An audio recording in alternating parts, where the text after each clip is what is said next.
Pessoal, eu quero ler uma receita de ano novo para vocês, para começar a mensagem desse domingo. Essa receita de ano novo não é minha, quem dera fosse, é do Carlos Drummond de Andrade. Mas os autores dizem também que quando eles escrevem e publicam, já também não é mais deles. Então pode ser nossa. Receita de ano novo.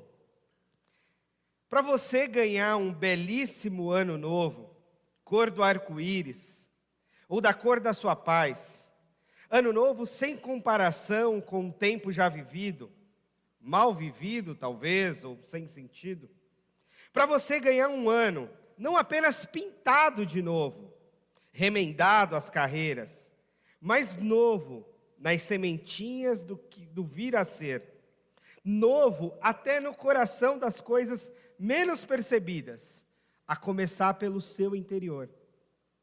Novo, espontâneo, que de tão perfeito nem se nota.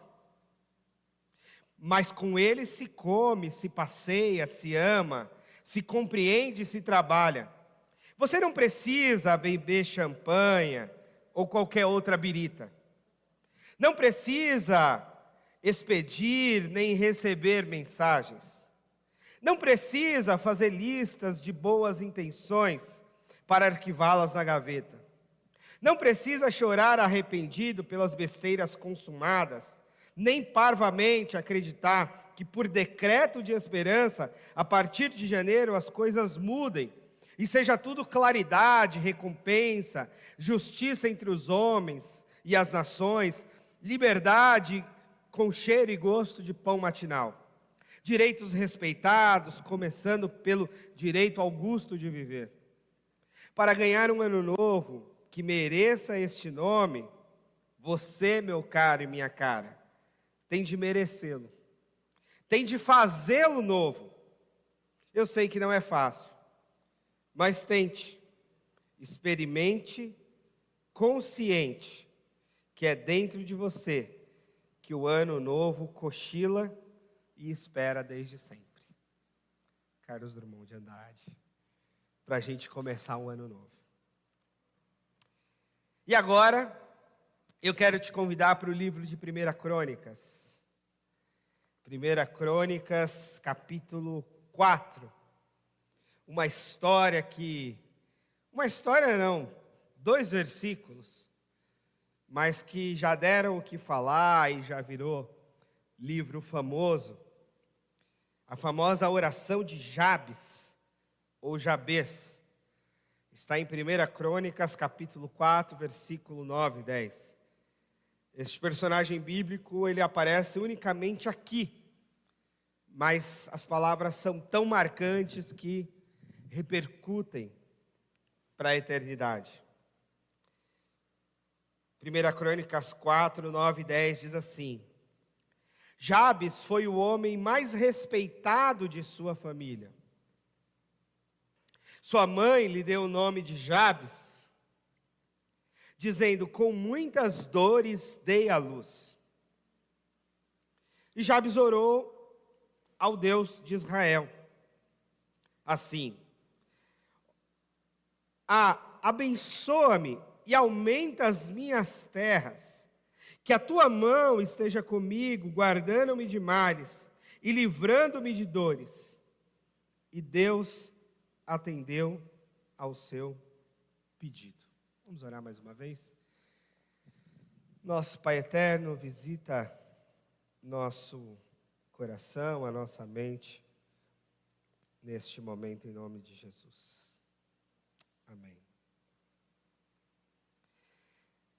Eu, preparando e pensando sobre o que pregar hoje, eu vim, e com essa coisa da chegada do final do ano, né, ainda já pouco antes das férias, a última vez que eu estive aqui com os irmãos foi no dia 18, e aí dia 22 eu saí em férias, e eu usei isso inclusive na mensagem de ano novo, que eu descobri uma doença que acomete muitas pessoas e que acometia naquele momento a mim também.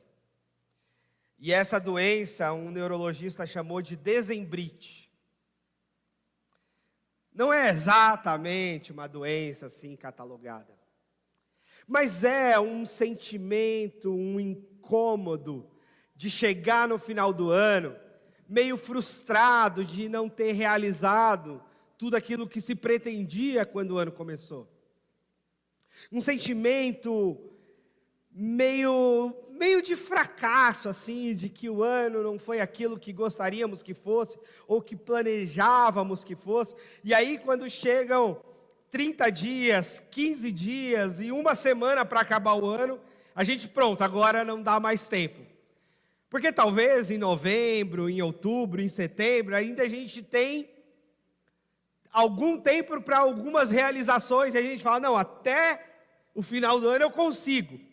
Mas quando chega dezembro, e especialmente meados de dezembro, aí a gente fala, bom, agora não dá mais. Agora já foi, agora faltam 15 dias para acabar o ano, agora falta uma semana para acabar o ano, agora já foi mesmo. Agora me resta lidar com o que eu fiz e assumir a responsabilidade do que eu deixei de fazer. E aí o entrevistado desse podcast que eu vi chamava isso de dezembrite, esse sentimento todo.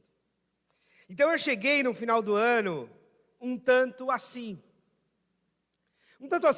e muito com relação a eu mesmo. Uma má autoavaliação do ano, uma certa frustração de coisas que não aconteceram. Inclusive aqui na igreja a gente olhou, poxa, não batizamos ninguém em 2023. E essa dezembrite assim me acompanhou um tanto no final do ano, talvez um tanto ainda nos dias de férias, embora tenham sido dias muito tranquilos e de bom descanso. Mas esse sentimento bom, agora o que eu vou fazer com ele? Porque agora vem um ano novo. E com a virada do ano, vem também novas expectativas. E vem, graças a Deus, eu não sei se acontece com você, mas acredito que aconteça, comigo pelo menos acontece, normalmente vem um certo otimismo. De falar, não, agora virou o ano, agora, né, o que deu errado ano passado, beleza, deu, agora virou e eu tenho novas chances novamente. E na realidade, essa coisa de virada de ano, essa coisa de ano novo, tem esse elemento mesmo para todos nós. Que é, opa, calma aí, tem uma nova chance agora. Renovou o ano. Renovou o mundo. Renovam-se todas as coisas e agora eu tenho mais um ano pela frente, mais uma chance de vida aí adiante. Então eu estou nessa fase, que eu terminei o ano assim meio borocochô e estou renovando animado, que diz, opa, agora é a nova chance, agora é o novo ano. E aí por isso que eu fui para a leitura dessa oração de Jabes com você. Porque, embora o texto comece dizendo que Jabes era um sujeito muito respeitado em sua família, a verdade é que o nome Jabes, e tem uma explicação, né, diz que a mãe deu o nome de Jabes porque teve ele com muitas dores, houveram muitas dores para que ela desse à luz. Jabes significa aquele que traz dor, aquele que traz sofrimento. Então Jabes é um cara que chegou no mundo fazendo mal, mas fazendo um mal sem ter a menor culpa, porque o parto da sua mãe foi horrível. E você imagina, a gente está falando de Antigo Testamento. A gente está falando de 3.000 anos atrás, pelo menos. A gente está falando aqui do período dos reis de Israel. Então, a gente está falando de 3.000 anos atrás. Então, se partos, hoje em dia, com todas as tecnologias, estudos e equipamentos médicos e hospitais, têm as suas complicações, Cris, você comande que eu diga, né, Cris? Imagina partos de 3.000 anos atrás. E um parto que foi tão complicado que a mãe, ao nascer esse filho, o nome dele é aquele que me fez sofrer. Aquele que traz dor. aquele que traz sofrimento. E você sabe que nos tempos bíblicos, essa coisa do nome era levada muito a sério. Essa coisa do nome tinha uma marca de personalidade, uma marca de espiritualidade, uma marca de destino quase. Inclusive, Deus levava essa coisa do nome tão a sério que há muitas pessoas que se converteram e que tiveram o seu nome mudado. Um dos casos mais emblemáticos do nosso pai da fé, Abraão. Abraão já significava pai. Abrão, aliás, significava pai. Mas Deus muda para Abraão, porque Deus chama ele para ser pai de muitos, pai de multidões. Outro marcante é Jacó. Jacó significa usurpador, enganador. Ele nasceu ali já competindo com o seu irmão gêmeo Esaú. Mas quando ele se converte, Deus troca o nome dele. Ele deixa de se chamar Jacó para se chamar Israel.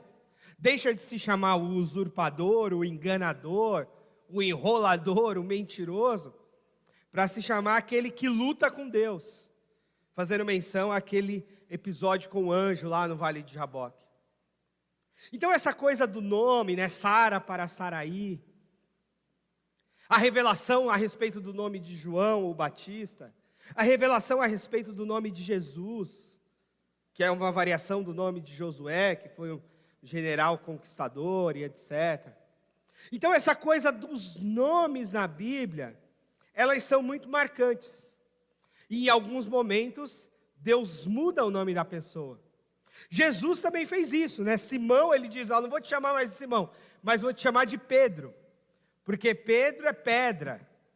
E aí ele faz esse jogo de palavras, Pedro, pedra, sobre essa pedra edificarei a minha igreja, as portas do inferno não prevalecerão contra ela. Então Simão, pescador de homens, agora virou Pedro, apóstolo.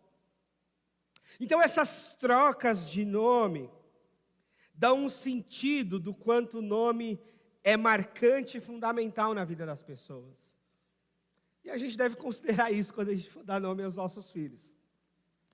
Eu não sei exatamente porquê, e não sei se será assim, mas Estevão foi o primeiro mártir do Novo Testamento, né?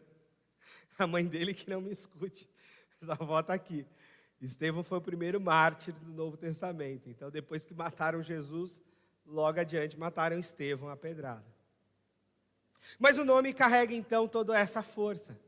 E o Jabes é esse cara que nasceu, e o nome dele foi aquele que traz dor, aquele que traz sofrimento. Então ele já chega com esse peso. Ele já chega como aquele que trouxe enorme sofrimento para sua mãe. E tem histórias, né, de mulheres que sofrem muito no parto e lidam com a rejeição desse filho. A história de mulheres que morrem efetivamente no parto e lidam com isso. Então, são muitos os traumas e histórias que nos afetam. E eu sei que você que não tem o nome de Jabes, mas com certeza, como eu, tem o seu trauma, tem a sua dor, tem a sua história mais dolorida, que pode ter a ver com a sua mãe, que pode ter a ver com o seu pai, que pode ter a ver simplesmente com a sua história de vida, com uma pobreza, ou com uma rejeição, ou com o abuso, ou com a violência, ou com sei lá o quê. Mas se a gente sentar aqui para compartilhar de verdade assim a nossa história de vida, a gente vai descobrir dores muito profundas. Porque a história de todos nós é dolorida. Tem coisas com as quais a gente não quer nem falar muito. Tem coisas que, inclusive, nos constrangem e nos envergonham. E não necessariamente tem a ver com a gente. Não necessariamente é culpa nossa. Mas que é tão vexatório que é melhor não falar. Talvez o Jabes fosse esse cara que o nome dele, quieto, é uma luta, né, que a gente fica para poder traumatizar o menos possível e deixar que eles desenvolvam o máximo do potencial.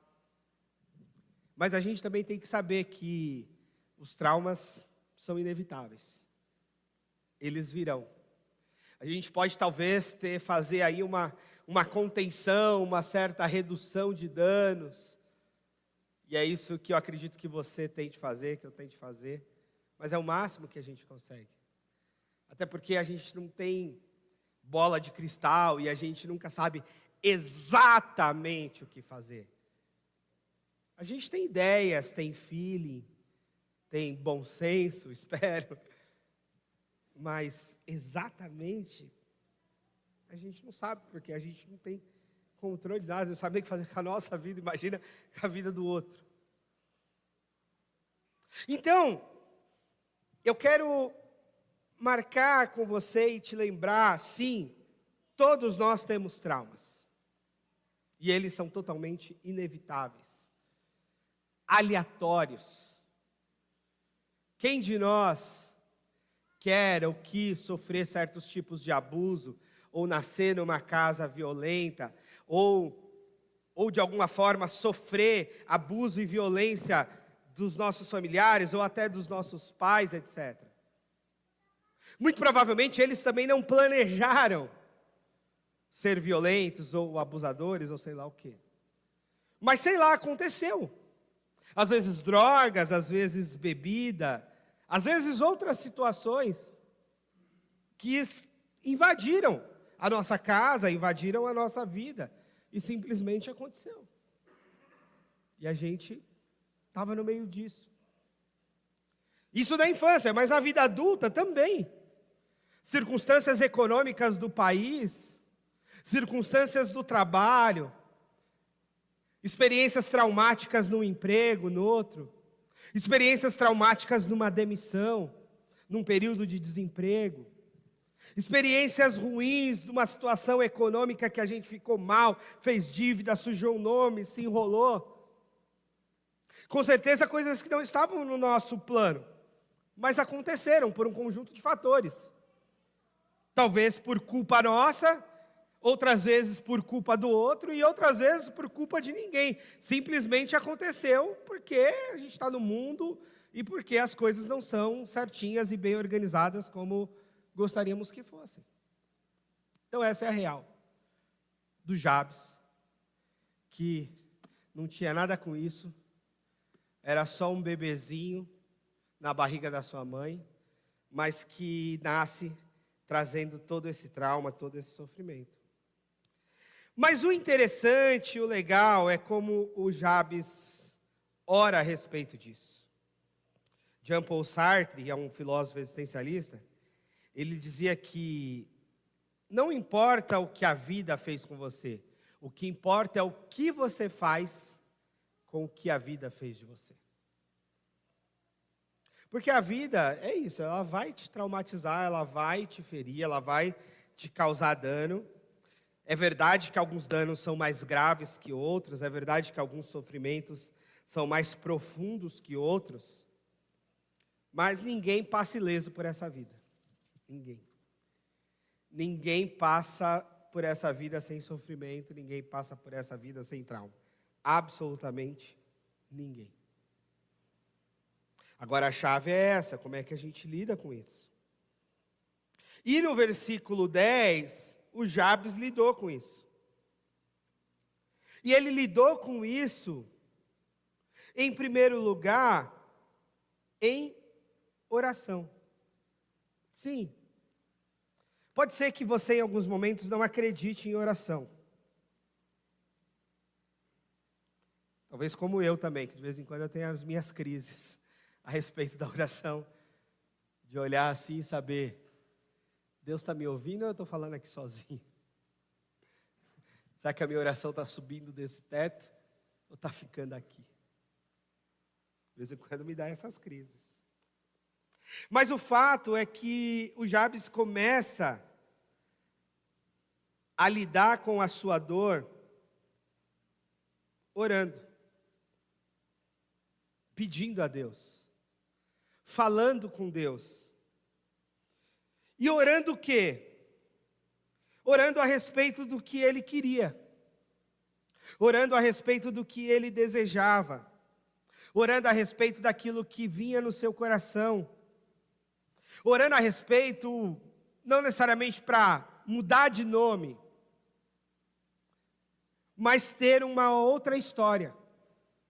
Porque o nome dele, de fato, não é uma coisa que ele pôde escolher, assim como nenhum de nós escolheu o nosso nome. Nossos pais escolheram por nós. Às vezes não foi nem um pai, né? Foi um tio. Alguém sugeriu lá. Escolheram por nós o nosso nome.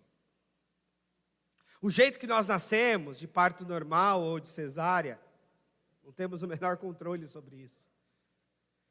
Se foi uma coisa de boa, tranquila, ou se foi uma coisa super traumática, pior, não temos o menor controle sobre isso. Mas a gente tem controle daqui para frente. Principalmente a partir da vida adulta. Porque enquanto somos crianças, ainda não temos tanto controle assim, estamos tutelados pelos nossos pais. Vamos e fazemos o que eles querem que façamos. Agora, na vida adulta, o que se espera de um adulto é que ele seja alguém pronto de construir agora a sua própria história, de fazer o seu caminho, de tomar sua decisão, de construir sua carreira, de fazer suas escolhas. E a escolha do Jabes foi a escolha de orar, pedindo a bênção de Deus. E a oração dele diz assim: Senhor, me abençoa e aumenta as minhas terras. Numa tradução mais antiga dizia, alarga as minhas tendas. Do tipo, me prospera mesmo. Senhor, faz com que eu seja próspero. Eu acho que eu nunca preguei nesse texto, porque eu sempre tive um certo conflito com essa coisa de usar Deus para a prosperidade. Talvez o meu berço pentecostal e a forma como essa chamada teologia da prosperidade invadiu,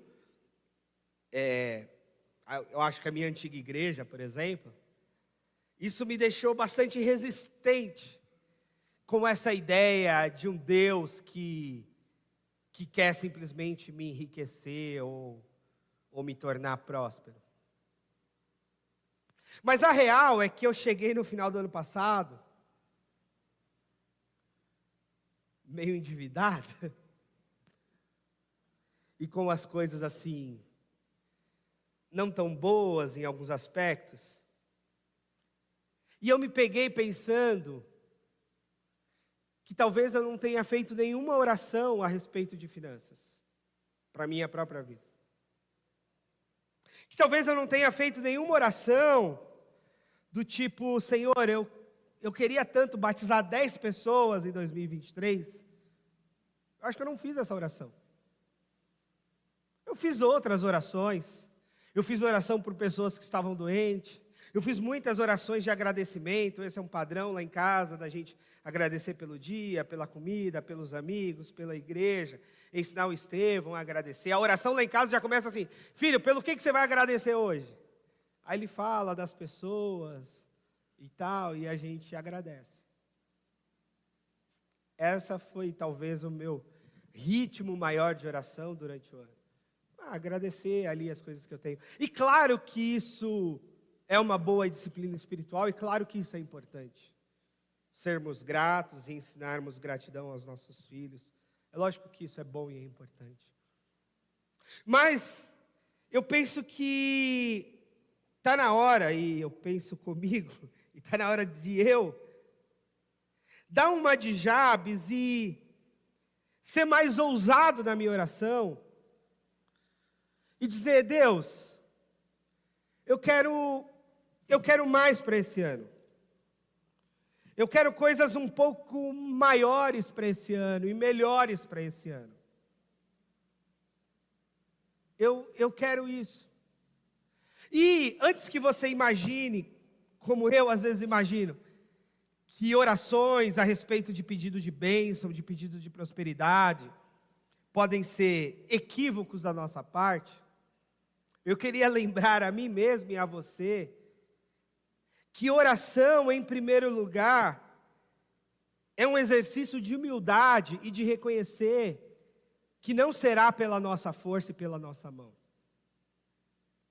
Então, se eu não oro por prosperidade, talvez fosse uma espécie de arrogância da minha parte em achar que eu não preciso de orar a respeito disso porque eu dou conta disso.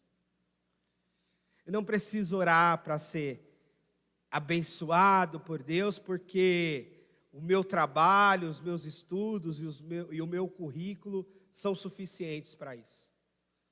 E talvez por trás tenha essa arrogância mesmo, de que eu dou conta dessa área da minha vida, então eu não vou orar a respeito disso. E o Jabes, que parecia já ser um homem próspero, porque o versículo começa dizendo que ele já era, de alguma forma, abençoado, respeitado diante da sua família, mas ele pede a Deus que Deus o abençoe, que Deus aumente as suas terras, que Deus alargue as suas tendas. Numa outra visão, o autor sugere que ele pediu uma amplitude de visão, inclusive, de ver mais, de ver além, e de alcançar coisas para além da própria visão dele. Então sim, eu estou convidando e desafiando você para pedir a bênção de Deus para este ano de 2024. E pedir a bênção de Deus, inclusive em aspectos materiais, financeiros. Pedir a prosperidade de Deus. Isso não implica no seu desempenho profissional, isso não necessariamente implica, ou se contrapõe, aliás, a sua responsabilidade com o estudo, trabalho e caminhos de crescimento da sua carreira. Claro que não, a gente continua tendo que fazer a nossa parte e fazê-la bem feita. Mas isso coloca Deus também no campo financeiro e material das nossas vidas. Isso coloca a nossa dependência de Deus também nestes aspectos. Dos boletos que temos que pagar, dos compromissos que assumimos e que queremos fazer. Como indivíduos, como família, e inclusive como igreja. Os desafios que nós colocamos diante de nós. E pedir, Deus, me abençoa, que a tua mão esteja comigo, que o Senhor me livre de males e me livre de dores. Óbvio que ele não esqueceu do nome dele. E ele sabe que o nome dele é daquele que traz dor. Mas é legítimo ele dizer, Deus, me livra das dores. Do tipo, os traumas são inevitáveis, eu já nasci traumatizando. Mas me livra deles. Me livra de mais dor, ou de mais traumas. Me livra de mais problemas, Senhor. Então, embora a gente saiba que é inevitável, embora a gente saiba que a gente está no mundo, embora a gente saiba que a gente enfrenta aflições, problemas e etc., é totalmente legítimo a gente dizer, Deus, me livra, me ajuda, me prospera, me abençoa. Eu sei que em algum momento eu vou ficar doente, aliás, essa noite eu vomitei um tantão de madrugada. Eu sei que alguma coisa eu vou ficar doente, alguma coisa vai me atacar, mais grave ou menos grave, vai vir, meu corpo não é imune. Mas, Senhor, me livre, me dá saúde. Eu sei que o meu casamento não vai ser assim, um conto de fadas todos os dias. Senhor, mas me faça feliz na minha casa, no meu casamento, com a minha família. Senhor, eu sei que eu tenho muita responsabilidade diante da minha fatura do cartão de crédito, dos compromissos que eu fiz, e diante das coisas que não deram tão certo assim, financeiramente falando, no ano passado. Mas me prospera, Senhor, me ajuda. não só pagar as minhas dívidas, como avançar, como prosperar, como poder viver melhor, morar melhor, desfrutar melhor dos bens que o Senhor pode me dar. E isso não é problema, isso não é pecado. Muito pelo contrário. Isso deve ser considerado na nossa vida. Não é porque pegaram o Evangelho e resumiram o Evangelho todo a uma teologia da prosperidade, é que a gente vai abrir mão das possibilidades de prosperidade que Deus tem para nós. Não é porque há pastores obcecados por crescimento e construir mega churches, que eu deva abrir mão de buscar e trabalhar e orar para que sim a nossa igreja cresça. E é assim que eu estou começando esse ano novo, tentando romper algumas barreiras que eu mesmo criei na minha cabeça a respeito de certos temas e de certas coisas, diante de certas distorções que eu vivi. E estou começando, Deus, prospera a gente, abençoa a gente, faz a gente crescer, faz a gente expandir, faz a gente avançar, dá os caminhos, instrui, orienta, venha a tua mão sobre nós, nos abençoe. Porque por mim, por minha força, não deu certo. Por mim, por minhas ideias, não são suficientes. Existem mistérios, existe uma realidade espiritual que a gente não vê, mas que existe. E a oração é essa coisa misteriosa. Quando é que Deus vai fazer e quando é que Deus não vai fazer? Quando é que Deus responde a oração e quando é que Deus não responde? Quando é que Deus ouve a minha oração? Quando é que Deus não ouve a minha oração? Não sei. Em que aspectos Deus vai atender a minha oração e que aspectos Deus não vai atender a minha oração? Não sei. Mas a Bíblia diz para nós: sejam conhecidas diante de Deus todas as vossas petições. Há uma frase famosa atribuída a Inácio de Loyola, que diz: trabalhe como se tudo dependesse de você, mas ore como se tudo dependesse de Deus. Porque no final das contas, a gente não sabe. E na verdade, a oração, e eu aprendi isso com Henry Nouwen, a oração é também um trabalho. Não é orar e trabalhar, mas é considerar a oração parte do nosso trabalho. Parte do nosso trabalho ministerial é orar pela nossa atividade ministerial. Parte do nosso trabalho profissional é orar pela nossa empresa e pelo trabalho profissional e pelas responsabilidades que estão nas nossas mãos. É parte do nosso trabalho. Nós cremos assim. Parte do nosso cuidado com a nossa saúde tem a ver com os nossos check-up médicos, tem a ver com a nossa alimentação, mas sim, tem a ver com a nossa oração também. É parte disso. Não precisamos separar, não precisamos divorciar. Isso aqui eu faço sem oração e isso aqui eu faço com oração. Não. Nós devemos fazer tudo com oração. Ah, mas tem gente que não acredita. Ah, o problema é dele que não acredita. A gente é crente. Se a gente é crente, a gente acredita. Eu tenho as minhas crises, se Deus vai ouvir ou não, se Deus vai atender ou não, se naquele dia Deus está me ouvindo ou não.